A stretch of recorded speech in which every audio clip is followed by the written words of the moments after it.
వినాయక చవితి పండుగ సందర్భాన్ని పురస్కరించుకుని నగరంలోని అనేక ప్రాంతాలలో మట్టి గణపతి విగ్రహాలను ఏర్పాటు చేసి ప్రజలందరూ భక్తి శ్రద్ధలతో ప్రత్యేక పూజలు నిర్వహించారు.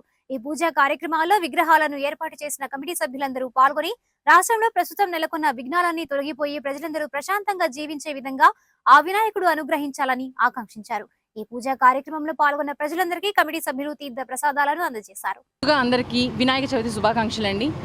మన 23వ వార్డులోని నగరంపాలెం మూడుబొమ్మల సెంటర్లో గంటా పెద్దబ్బాయి ఫ్రెండ్స్ సర్కిల్ ఆధ్వర్యంలో ప్రప్రథమంగా ఈ సంవత్సరం వినాయక చవితి ఉత్సవాలు అనేది మొదలు పెడుతున్నాము.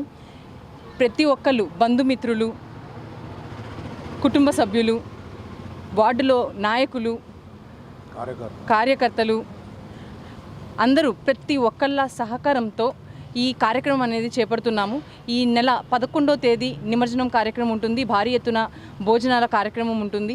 మాకు ఇప్పటివరకు సహాయం చేసిన ప్రతి ఒక్కళ్ళకి కూడా పేరు పేరున ధన్యవాదాలు తెలుపుకుంటున్నాము.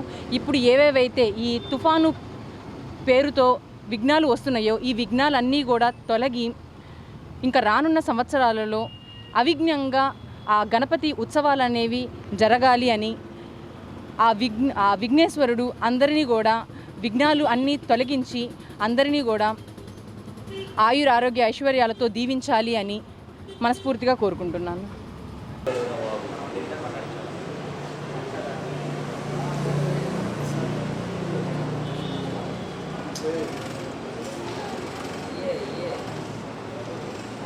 యూత్ వారి విద్యా వినాయక చవితి మహోత్సవాలు జరుపుతున్నాము. అందరూ విచ్చేసి దీన్ని విజయవంతం చేయాల్సిందిగా విన్నపతి. రాష్ట్రంలోని ఈ విఘ్నాలన్నీ తొలగిపోయి తుఫాన్లు పోయి ప్రజలంతా సుఖ సంతోషాలు. శుభాకాంక్షలు. కార్తికేయ యూత్ కోటిపాడు ఆధ్వర్యంలో ద్వితీయ గణపతి మహోత్సవం జరుగుతున్నాయి. ఇవాళ 7వ తారీఖు కనుక 16 రోజులు స్వామివారిని పూజించి 22వ తారీఖు ఊరేగింపు జరగవలసిందిగా కమిటీ సభ్యులు నిర్ణయించుకున్నాము. ఇప్పుడు రాష్ట్రం అంతా వరదలతో అల్లకల్లోలం అవుతుంటే ఈ వినాయకుడు పూజల ద్వారా రాష్ట్రాన్ని కాపాడాలని మనస్ఫూర్తిగా ప్రార్థిస్తున్నాము.